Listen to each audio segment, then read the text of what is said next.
뭐 이런 상황을 미처 예측치 못하고 그런 것에 대한 일말의 책임감을 느끼고 있습니다. 결과론적으로 말씀드리지만 저희 경찰을 포함해서 어느 누구도 이와 같은 상황을 상상하지 못했습니다. 네, 그 부분 결과적으로 아쉬운 점이 있습니다. 네.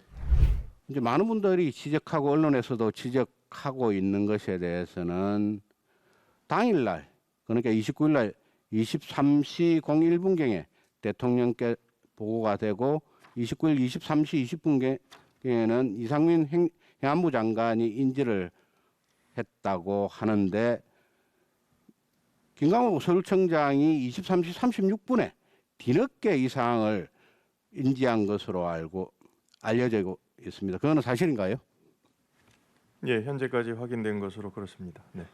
그런데 사실은 치안의 총책임자인 청장님 같은 경우에는 사건 발생 2시간 뒤인 다음 날 00시 14분경에 사건을 인지를 하게 됩니다.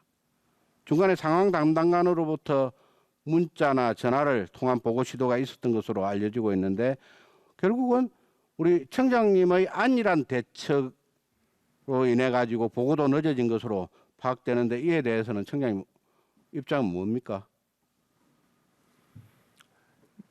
개인적으로 당시 물론 주말이긴 했지만 뭐 이런 상황을 미처 예측치 못하고 사실 뭐 그 시간에 뭐 이렇게 서울 근교 가까운 데서 대비하고 하지 못했던 그런 것에 대한 일말의 책임감을 느끼고 있습니다. 네.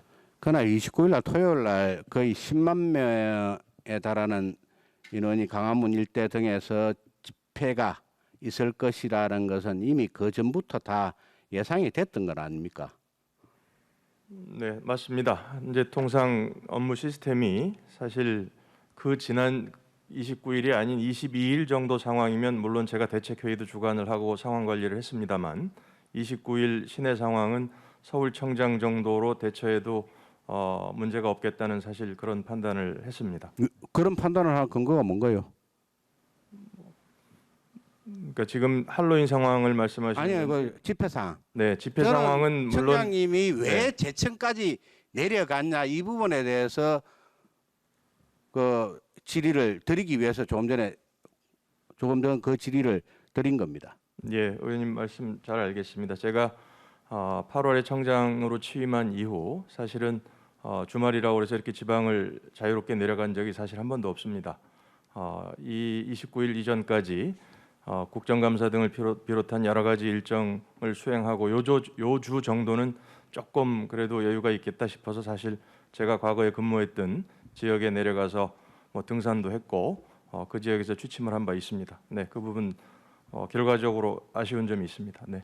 그러니까 결국은 지금 청장님이 10만 명이 모이는 대규모 집회, 특히 이제 소위 보수 쪽, 좌파 쪽 단체들이 주최하는 두 집회가 동시에 열리고 있는 상황에서 그리고 두 집회의 참석자들이 서로 충돌을 할 수 있는 그런 상황에서 왜 서울청장에게 모든 지휘 책임을 맡기고 제천까지 내려가서 이전에 근무하던 제천까지 내려가서 등산을 하고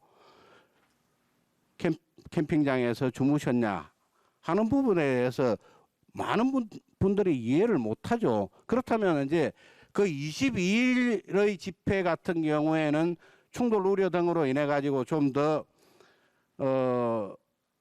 경찰청장 차원에서 대처를 할 필요는 있었지만은 그때 특이한 상황 없이 넘어갔기 때문에 29일은 별다른 충돌 없이 평온하게 집회가 종료될 거라고 생각하고 그렇게 그 개인 일정을 소화하신 건가요?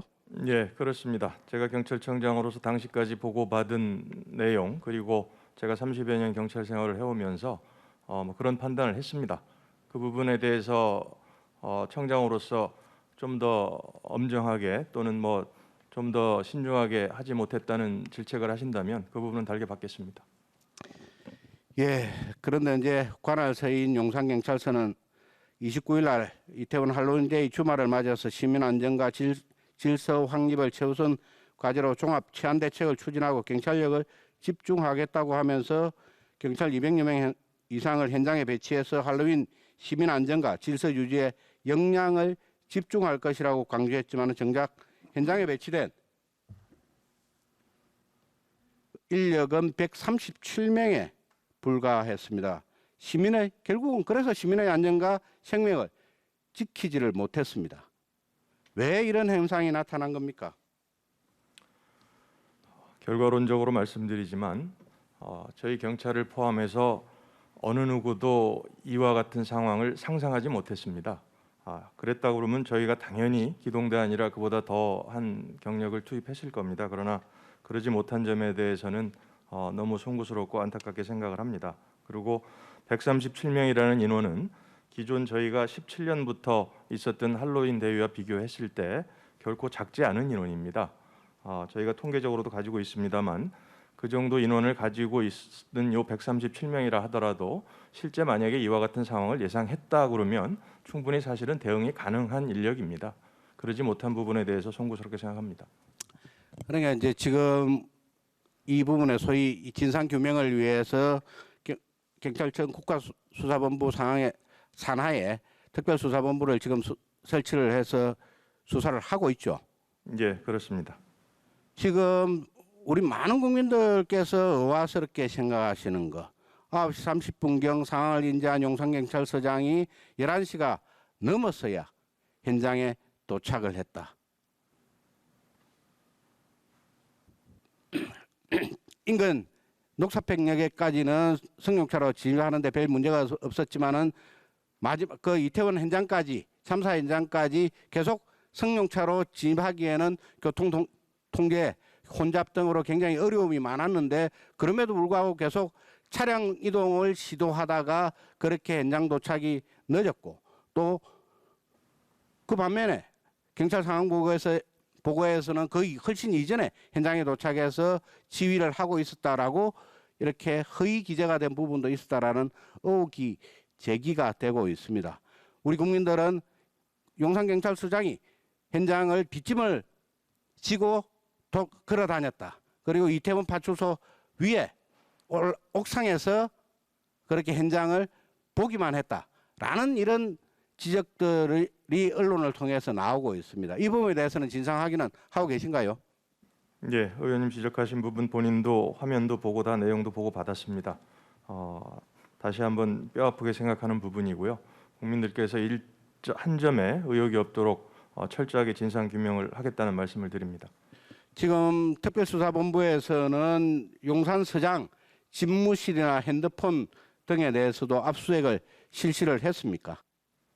현재까지는 하지 않았고요. 아마 추가적으로 할 수 있다는 보고를 받았습니다. 그런데 수사와 관련된 부분은 사실 제가 구체적으로 보고를 받고 있지 않지만 그 합리적인 판단을 할 것으로 알고 있습니다.